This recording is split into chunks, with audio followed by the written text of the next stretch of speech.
welcome to Star Trek versus Star Wars. This is the comedy debate panel show where we are going to once and for all decide and find out which is the better franchise. Is it Battlestar Galactica or Quantum Leap? I don't know, guys. What do you think? No, it's not. It is Star Trek versus Star Wars.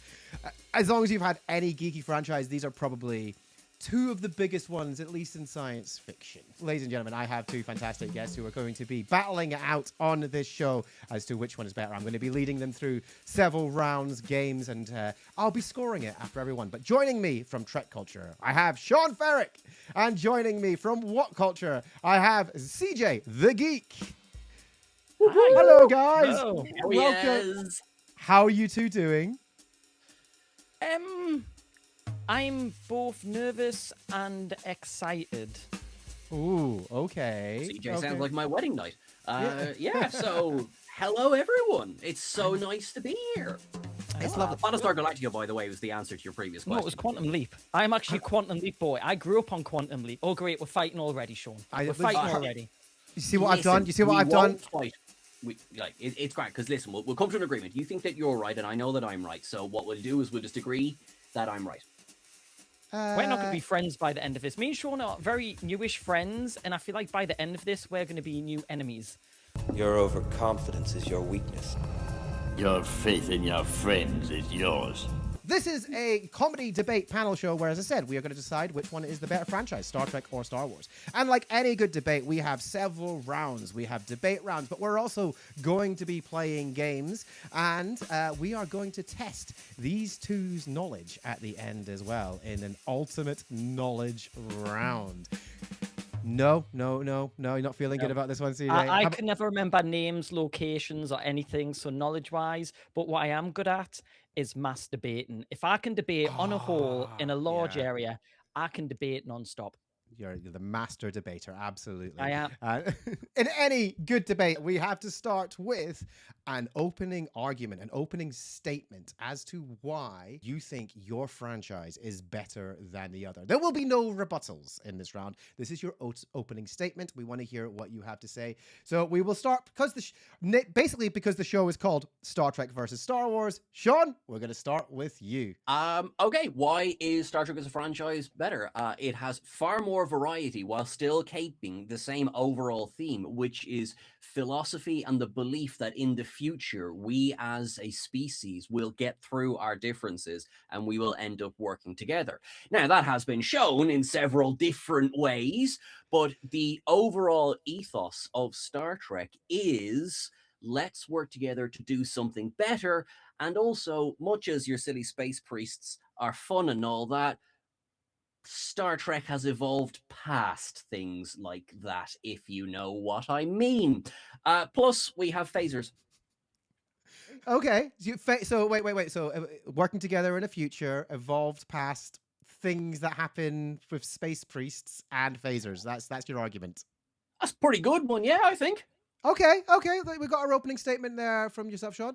CJ, let's hear your opening statement for Star Wars. On you go. Now, just to be clear, I am a Star Trek fan as well, but for the sake of this video, I do not like Star Trek, and I'm going to awaken my inner internet troll to just make Sean's life hell. So, ladies, gentlemen, non-binary friends, and members of the Galactic Republic, I'm not going to talk about my feelings on Star Wars. I'm just going to hand it over to someone that Sean should know very well, which is someone called Spock, a great man who uses logic and facts to do his arguments. So if Spock was to actually do this debate, this is what he'd go around. He'd ask, how many Star Trek theme parks are there in the world?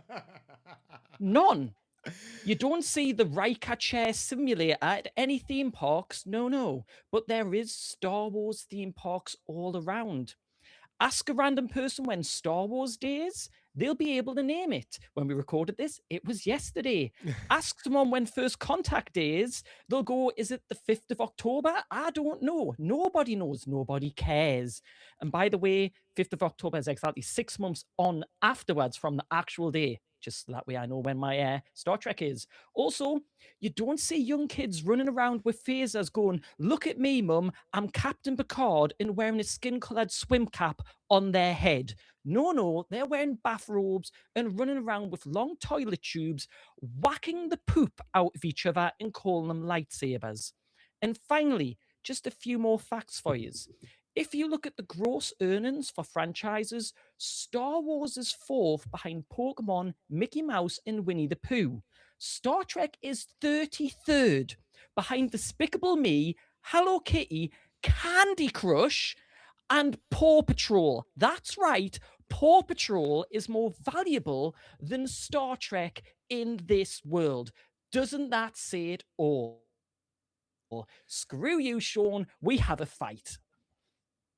Okay. That you come out swinging already. So, couple of things. First of all, you come out first of all saying that you are a fan of Star Trek as well, but you are going to essentially hate on Star Trek. Which, to be fair, I think the only people who hate Star Trek this much are Star Trek fans these days. Pretty much, so, yeah. So, brilliant. So your argument comes down to theme parks and money, which is I thought it was quite ironic considering Star Trek is a post-scarcity society. I don't where, let's not forget the inciting violence in children as part of the argument as well. to be fair, I'm Scottish, so that's just part And I'm of a natural Geordie. life, Like, sorry, this so, is how sorry, we grow up. You go around hitting so each other. That's how it is. Now, I I'll could be- talk about my love of the films and the TV shows, but I just wanted to take a Spock approach. Okay, Use the Star logic. Trek against themselves. And Okay. I think my facts were pretty clear in a Spock terminology. To be fair, I mean, I have a 4-year-old, so I can definitely attest that Paw Patrol is much more popular than Star Trek in this house. So I can go with that. Okay, we've heard the opening arguments for Star Trek and Star Wars. I'm gonna have to, based on pure facts and logic, it is gonna be a point for Star Wars there. Because I'm sorry, Sean. I'm sorry. Listen, he came with receipts. That was the main thing. It's all now we know. Now we know. Capitalism wins the day. Good to know. Welcome to the real world. Yeah. I'm a Star Trek fan. I have no place for the real world. Let's move on to our first debate round. Who would win in a fight? No weapons.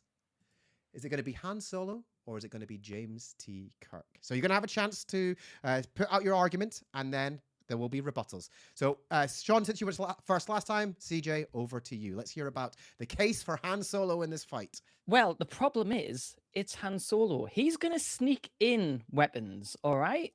Han Solo is a smuggler. It is his job. He will find a way around that. And we can't say, well, that's not fair, because Kirk also cheats. Kobayashi Maru, anyone? Come on.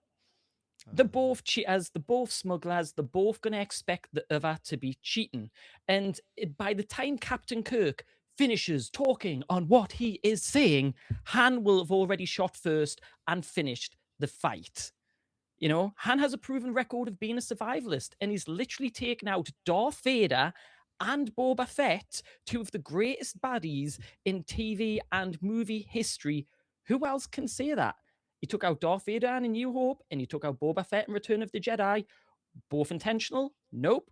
But that's Han. He's a lucky mother fudger. Okay, excellent. So Han's going to sneak a weapon in and take out Kirk before he's managed to finish speaking his first sentence. Okay, let's hear the argument for James T. Kirk from you, Sean. Well, using that logic, Han is absolutely fudged because not only did Kirk build his own weapon to take down the Gorn, I'm sorry, who did Han fight recently? No one. Couldn't even beat his own son. But he has also taken on and won against not one, but several gods. James T. Kirk has beaten several gods, okay? Han Solo might sneak in something and try and shoot first. Kirk has been shot many times and just kind of walks it off.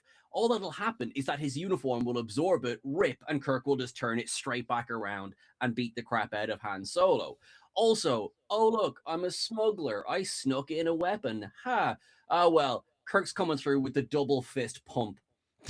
Han's screwed. There is no chance. Also, not only that, Han's not turning up because Harrison Ford was freed from this franchise a long time ago, and you are never getting him back in the waistcoat.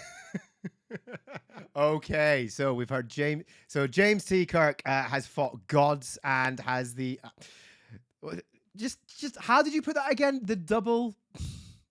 Oh, the double fist. I said the double fist pump. Yep. Use your Yeah. imagination. Meant to say punch, but hey, listen, either works. Yeah, but your Fantastic. argument was that Han isn't a child beater. Isn't that a good thing? Like, he doesn't need a security team of red shirts around him. If you look at the death toll from Kirk for people he's meant to look after, how many red shirts have died under Kirk?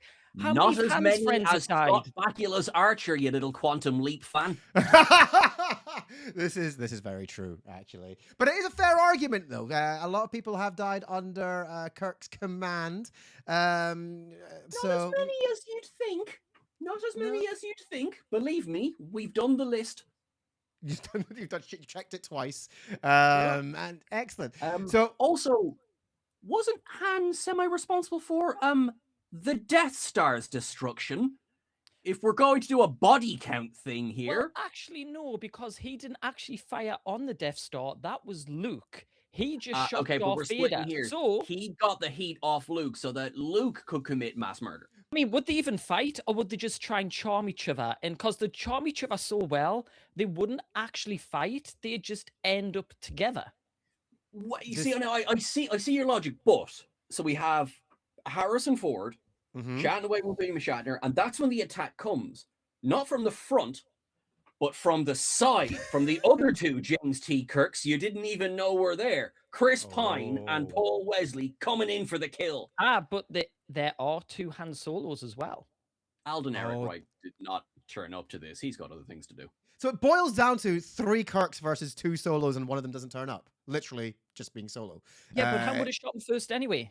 And that's what everyone agrees in. I don't care what the special edition says. Screw you in the 80s for changing it. The 1977 original is the most important. Han shot first. Kirk's dead before it's even started. Han wins. I cannot argue with the special editions are terrible. But, okay. Somehow I've got to put points on this, okay? I think I'm going to give 1 point to each of the Kirks. That's what I think I'm going to do there. So, I think it's triple Kirk. I think Kirk's going to do this one. I do think there's a good point that fighting a god and fighting a Gorn with a made-up weapon doesn't need to sneak a weapon in. So it's a very, very strong argument, I feel. So I'm going to give 1 point to each of the Kirks. So that's 3 points there to Star Trek, 1 point for Star Wars as it stands. We're going to move swiftly into our next round. But I want to know, you guys, who is your favorite character and why?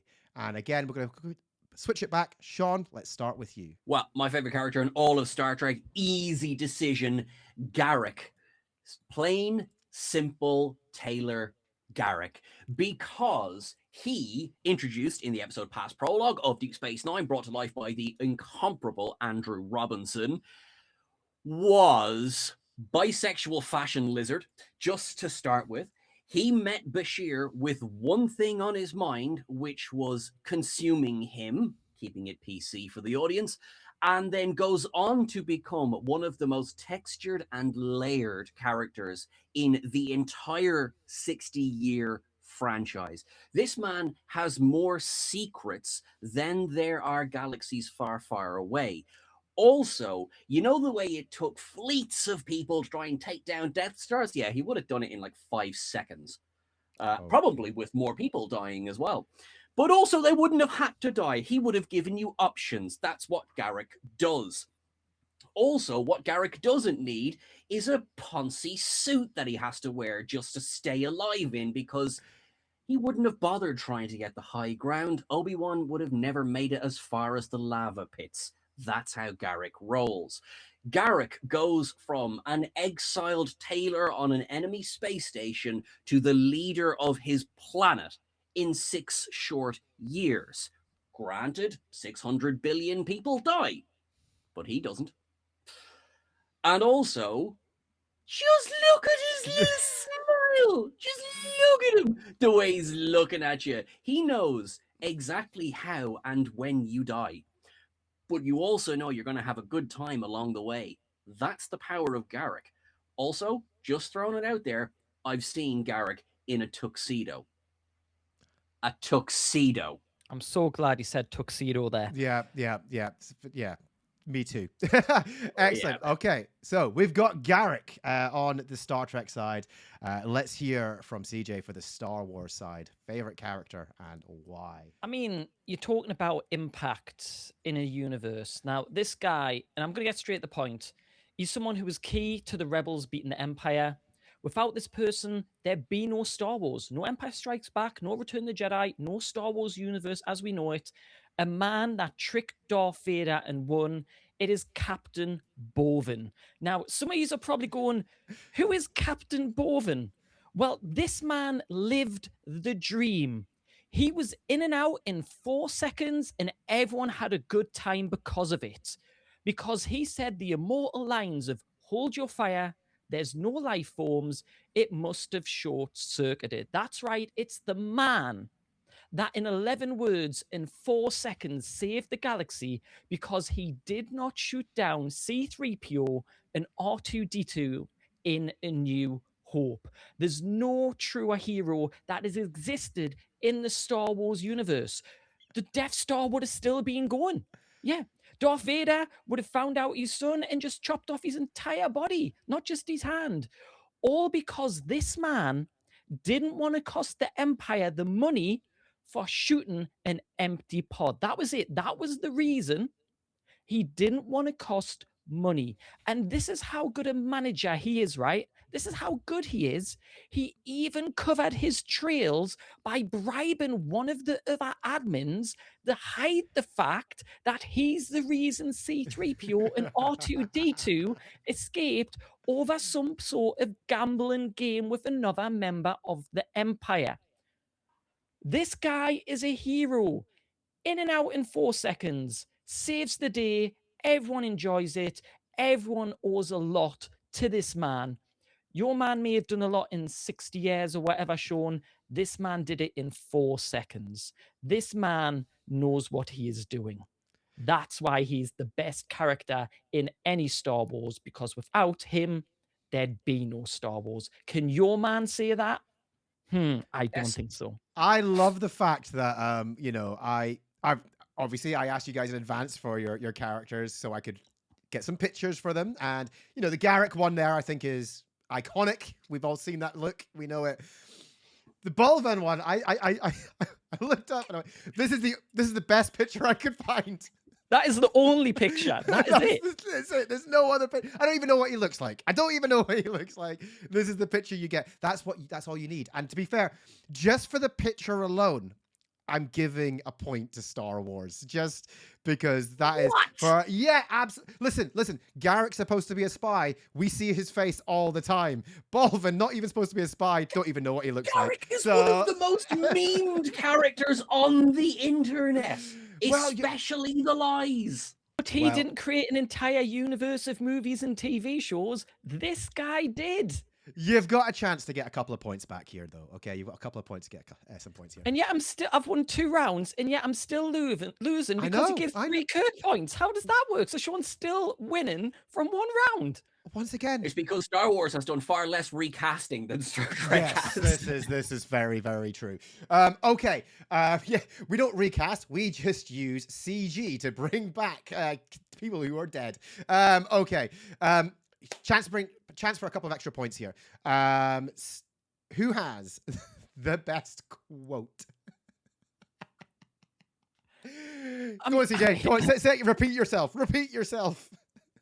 I mean, what was it? Sorry. Hold your fire. There's no life forms. It must have short-circuited. There's so much depth, like poetry in that. 11 words. Hold your fire. This man is trying to say, repress your anger, your feelings. He's a Jedi in disguise. He's saying stay calm under pressure. There's no life forms. He's trying to say there's more to this ship than what there is. Like, this man did more in his 4 seconds and 11 words than your character did in how many seasons of Deep Space Nine? Quality over quantity, my friend. Let's hear Garak's line. I Sean, mean, that is the most skeptical look I've ever seen. how many to choose from, but one that sums him up perfectly as a character and as his impact in the show. When asked, you'd shoot a man in the back. It is the safest way. Whereas But it's Captain so- Bovan would it's go, so hold your circuitous. fire. Yeah. Shoot him in the Well, back. I No, was hold your literally fire. about shooting, you wasn't about not shooting. Yeah. Oh, I love it. I And the love problem is, my guy has his back turned to him right now. it. Yeah, so, See okay. Garak smile? Garak knows exactly where on his back the phaser's going to hit him. This is a challenging one, I have to say, because one line, is very, very iconic. In fact, both lines are actually very well known, very iconic lines for both characters. So this is a hard choice, but I have to make one. And as someone who, in my lifetime, has had to deal with middle management, I think it's going to have to go to Bovan. We've all had a middle manager who goes, sorry, that's too expensive to do, so you can't do that good thing. So I'm sorry, that's going to be another point there for Star Wars. And, you can get angry in the chat. That's fine. Leave a comment. Tell me how much I'm wrong. I'll read it later. Garak's going to visit you. Yeah, Garak's going to visit me. However, this is the next one. The next one I've got on you is, who is the better dresser? Who is best dressed? Let's hear the case for Garak is best dressed. Well, I feel Garak has the advantage here because Garak not only is the fact that Garak is a tailor, but Captain Bovan only has the one uniform, of course, in his one scene, and therefore looks like absolute crap. Whereas Garak is a fashionable, fabulous, I'm going to say it again, bisexual fashion lizard. And we see so many, what am I even talking about? Tuxedo. Come on. Now, you know what? You're arguing saying tuxedo. How do you know he isn't in some sort of Empire tuxedo? Because we haven't seen the front. He could be in a bow tie, a white shirt. You don't know that. And that's the mystery behind it. Why is Bond so sexy in his tuxedo? Because he's a man of mystery. So is my character. And I am fighting my case here because I have nothing with this character. He's got 4 seconds to win these questions. But no, you don't know what he's got on the front. For all you know, he doesn't have anything on the front. Business at the back, party at the front. You don't know. And isn't that part of the fun and the mystery? He could turn around and it's one of those man aprons where they have the 6-packs and the pecs. We don't know the mystery of what he's wearing. The imagination can wander. And I'm sure Sean's imagination's wandering right now that I've said man pecs. But my point being is, you don't know if he's the worst dressed or the best. So he's Schrodinger's empire worker. He's both best and worst dressed. And until you open that box and turn him around, you don't know. Listen, you are more than welcome to open Captain Bovan's box. I am more than happy for you to do that. But yes, he might be very well dressed. Garak is. Okay, I'm gonna have to give a point out here, and it is gonna be a point for Garak, quite clearly. However, I'm gonna give half a point there for effort for Captain Bovan, because I've really dug myself a hole here with this one character. Which brings us to the end of that round. We're going to Thankfully. have... Currently, it is sitting at 4 points to Star Trek and 3.5 points for Star Wars. So it's close. It is very, very close. As we move into our next round, and it's going to be a game. I may score this... a point for every good film in the Star Wars saga. It's about right, actually. Yeah, 3.5. Yeah. So I am going to score. There'll be somebody be like, Sean, you're wrong. There was only one good film. No. F you, Sean. How are the Star Trek movies when every other one sucks? Sorry, I've just sent that message to Sean there. Well, talking about films, we're going to be moving into our next round, which is a game called Timelines. Okay, in this game, what is going to happen is I'm going to flash up on the screen 6 stills from a movie from your franchise. Okay, and I've only picked the finest films, the best films of the franchise for this. But they're out of order. You have to put them back into the correct order. So there's only one Star Wars film I need to choose from. Brilliant. Right. Exactly. Your film, The Phantom Menace. Okay, you're going to have 30 seconds to put these in the right order. So study away. You're going to have like a 5-second bit there just to study away. And then you're going to have 30 seconds to put these into the right order. And I'll need an answer for you at the end of that 30 seconds. On you go, CJ. Have a look. Okay. So I'm looking at this on my tiny screen, which doesn't help. I think it's have I done all the numbers? I've only done 5 numbers. Which one have I missed? Oh, wait. It's okay. I think I might have it. Okay. Let's have the answer. I think it is, and I'm looking at this really small. 643-251. Okay, that's a good guess. Let's see how close you are.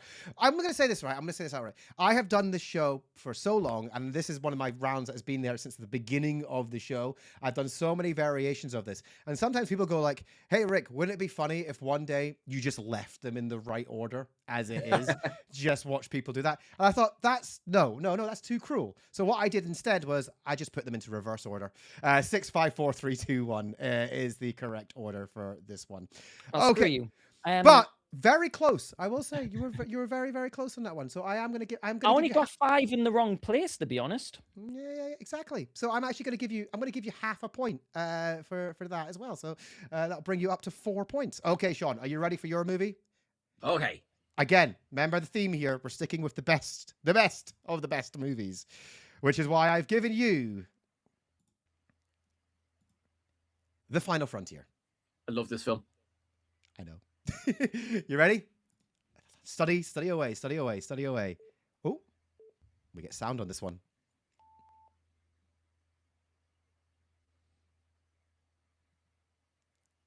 If I just shout out random numbers, do you think it'll put more? Yeah, do it. Absolutely. 9, 11, the Batman symbol. 6. 6. Wait, are you just doing that scene from Friends again? Got it. Yeah. 6. Okay, you've got your answer? I've got my answer. I don't know if it's the right answer, but I've got my answer. Let's go for it. What is it? All right.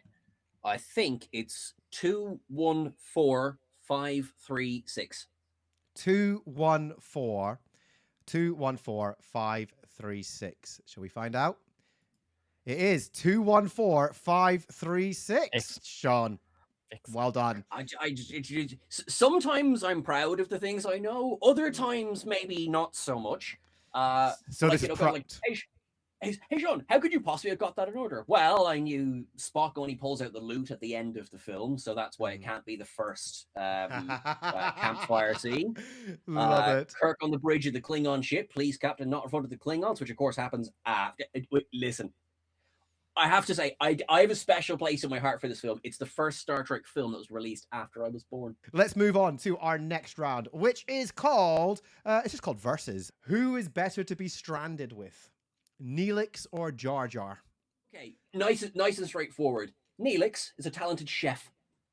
Okay. So of the two of them, you know, if you were stranded, I would trust Neelix over Jar Jar to be able to keep us both alive and fed until rescue arrives to save us. And plus, who doesn't love having a little bit of a tug on those whiskers on good old Neelix? Plus, I mean, you haven't lived till you can see what he's done with the Leola route. Okay, see, so we got Neelix, chef. Okay. The difference is you don't have to tug Neelix to survive with Jar Jar. All right? Jar Jar, master swimmer. Come on, if you're stranded on an island, you are surrounded by water. What lives in water? Fish. And because Jar Jar's such a good swimmer, well then, why can't he just swim us out there? You know, it kind of makes sense. And he's got such a long tongue, and he's very nimble. He can climb trees. I think Jar Jar would actually be better as a survivalist. He's not the best thinker, but if you tell him to do something, he's not going to argue with you. He's got the reach, the ability. You have the brains. And I think I'd rather be stuck with Jar Jar because you've got land and sea ability, where if Neelix, what is he going to catch? I'm sorry, great chef, but you've actually got to get the stuff to make the food. All you're going to have is a bunch of coconuts because he can't swim very well, I'm assuming. So enjoy your coconut milkshakes. Jar Jar can get fish and all sorts. Yeah, but I like Neelix was a soldier, trained soldier during the war, but also your guy is only useful if you're on an island. It was not No. specified that you were stranded on No, an no, island. no, no, no. It was Jar Jar absolutely not is a specified. soldier, and he was a general. And he's He is so good, he directly got responsible. promoted straight away. So he already outranks Neelix. Directly responsible for the birth of the Empire. Let us not forget that. Directly responsible.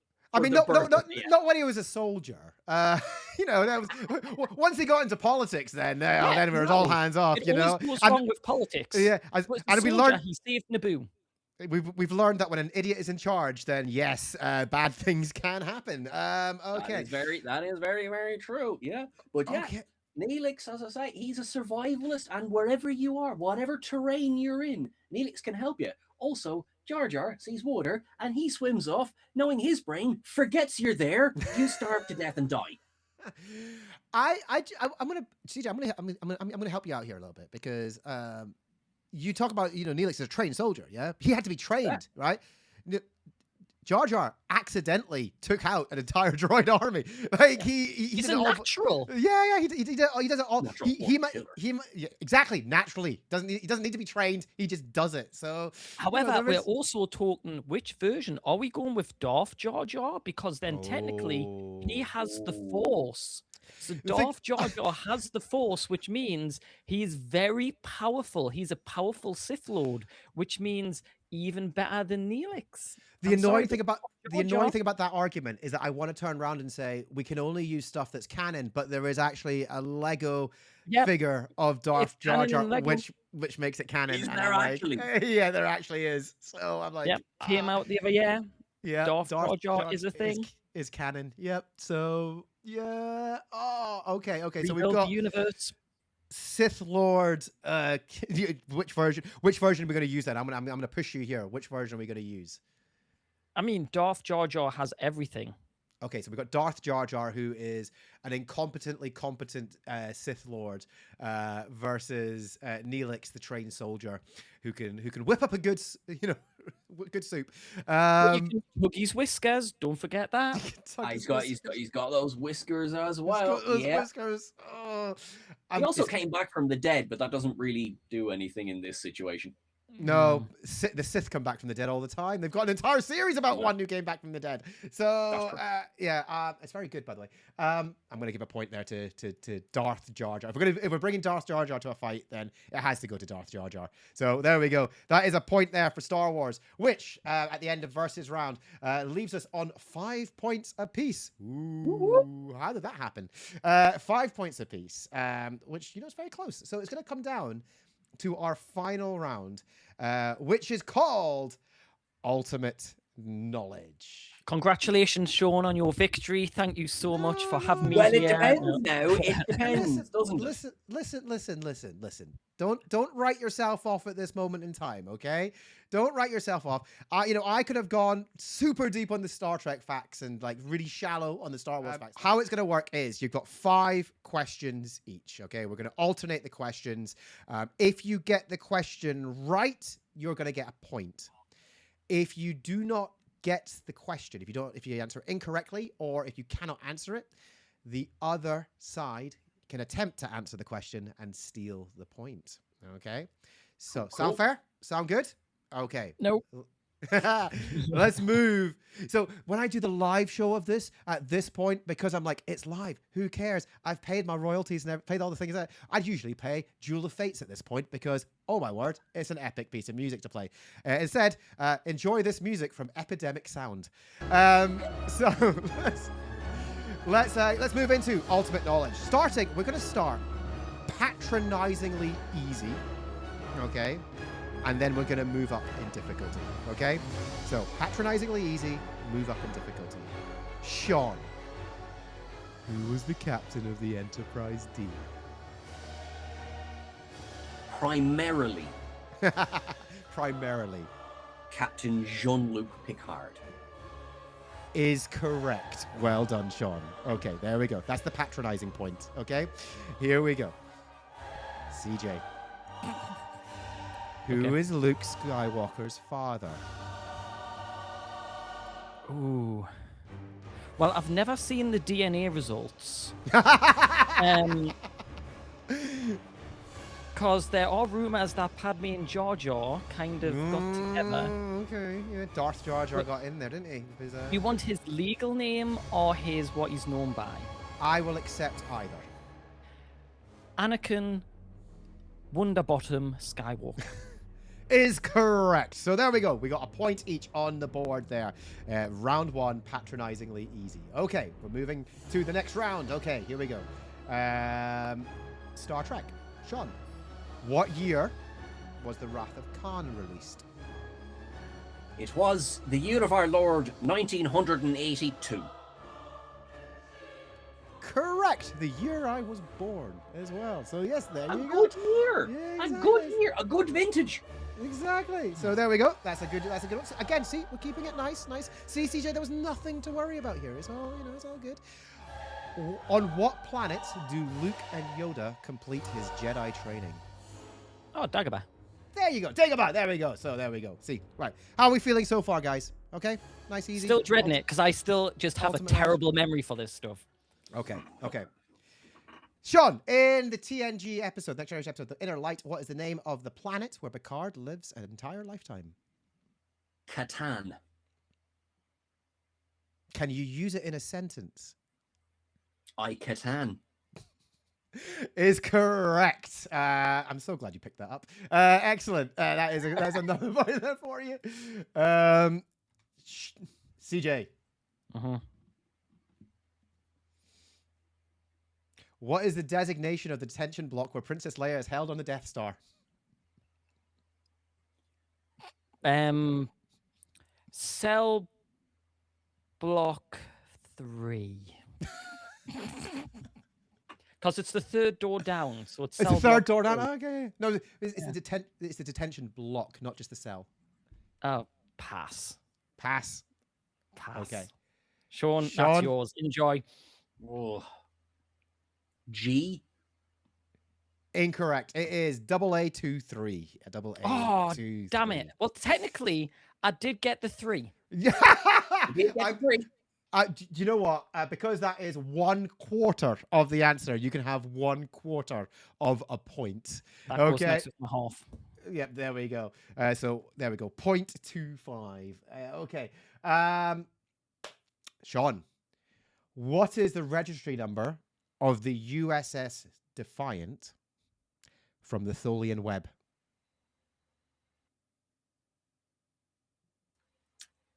NCC 1764.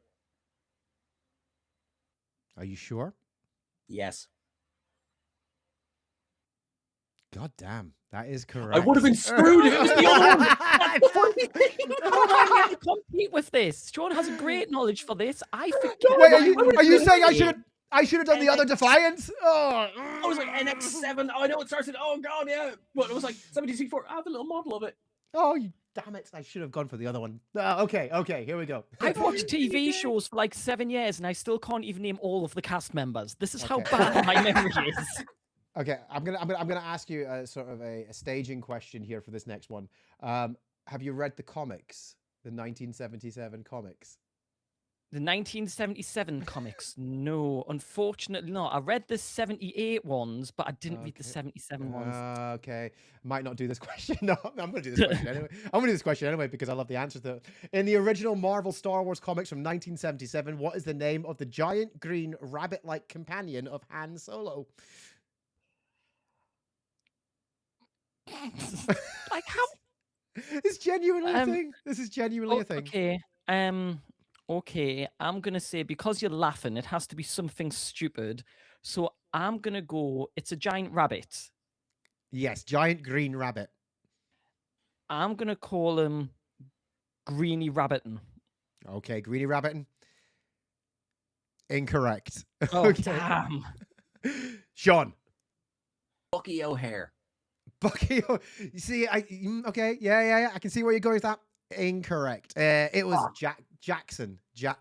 I know it's spelled Jaxxon. Jackson. So yeah, this is a genuine character. You look it up. It's insane. Okay, Star Trek. Sean, you're on 4 out of 4 right now. Could you make it 5 for 5? Okay. What is the name of the specific part of the warp core that holds dilithium crystals in alignment with the colliding matter-antimatter stream? Steve. Intermix chamber. Incorrect. Okay.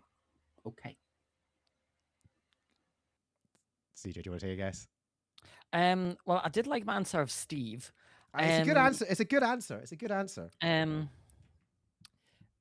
I'm gonna go with because Sean's going with Inter, so I reckon it's gonna be like the Interfallopian Tube 3CB 9A76 Mark II.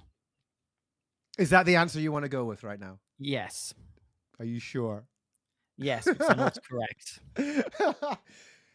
Incorrect. It is the dilithium articulation frame. Do you know what the thing is? I actually wanted to say dilithium because it's always the dilithium crystals. Yeah. And I wanted to say dilithium, but I thought it's not going to be that simple. No. Damn it, I wish I'd said dilithium and I would have got that of a quarter.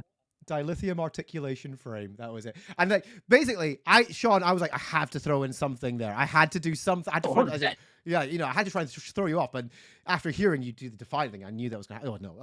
Okay, here we go. CJ. Finish the sentence. Star Wars, a new what? That's the question I'm hoping for. What are the odds of successfully navigating an asteroid field? Oh, it's 3,127 or something. I know it's so close to that. It's 3,000. Oh, crap. It's 3,000. I'm going to go with my initial answer, 3,127, but I don't think that's right. I think it's 3,200 something. To what? Oh, 3,257. That's my final answer. 3,257. No, but the whole line is it's something to what? So odds. It's like 1 to 1, like that type of thing. Oh, it's like 3,257 to 1. Okay, cool. Okay. So you went with 3,127 to 1. That was what you went with. That was my original answer. Okay. Yeah. I'm going to stick with my original, 3,127 to 1. Incorrect. Sean. 3,126 to 1. If that is it, I am walking. I am walking. It's incorrect. Don't worry. It is incorrect. It is 3,720 to 1.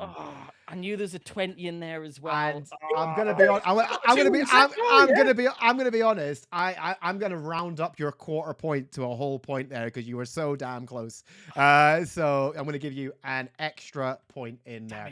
That is the end of Ultimate Knowledge. Thank God for that, because I suck at memory. You did really well. You should be proud of yourself. You did really well there. You kicked butt there, Sean. Credit to you. Your knowledge is up there. I can talk crap in debate but knowledge and memory, I am shockingly bad. Okay. I have no idea how a washing machine works, but I know some of this stuff. Like, do you know what I mean? Like, oh, 100%. I can tell you how warp drive is supposed to work, but tell me how to sort out my electricity bill. They're about to cut it off. Anyway, let's. You'll be surprised. We're at the end of the show, at the end of all the rounds. Thank you very much for everybody who's listening in. I'm going to reveal the scores in a second. But one thing I'm going to do is I'm actually going to run a poll on this. And I want you to let me know who you think wins overall. So get voting in that poll straight Which away. direction Sean in? It's whichever direction Sean's in. There you go. Yeah. But based on the scoring that we've done throughout this, it finished 8 points to 9 points. It was Star Wars on 8 points, but winning this edition of Star Trek versus Star Wars with 9 points. Sean with Star Trek. Well done, buddy. Go on the Star Trek, but you know what? Star Wars is the little franchise that just won't die. So I say fair play, Star Wars. See, now we're arguing's over. I love Star Trek as well. Me and Sean had this discussion the other day. It's science fun, and if it's an hour, 2 hours, 45 minutes of just escaping reality and just enjoying amazing science fiction and science fantasy, why not enjoy both? Exactly. I'm a big fan of both myself, and you're allowed to like both, or as I like to call it, sci-fi sexual. It's perfectly fine. But guys, thank you so much for joining me on the show. Did you have fun? I hope you enjoyed it. It was loads of fun.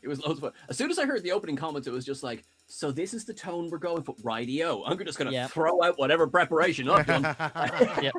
It's went exactly how I thought it would. I thought the debates, I would beat Sean, but when it comes to the knowledge, I knew that's where he'd edge over, and credit to him, he pretty much got 100% there as well, which is impressive, my friend. And you are both a lot funnier than I am. Oh, well, do you know what? I think all three of us were very funny and very enjoyable. If you enjoyed this show, I'm aiming to do this as a monthly thing. And I have guests lined up. So there's going to be you'll see a random roulette of other Star Trek and Star Wars content creators, comedians coming on board as well. So keep an eye out. So, you know, subscribe to the channel and like the video and all the type of things that you're supposed to say at the end of every YouTube video. But thank you very much for watching, and we'll see you next time. Bye-bye. Bye-bye. Bye-bye.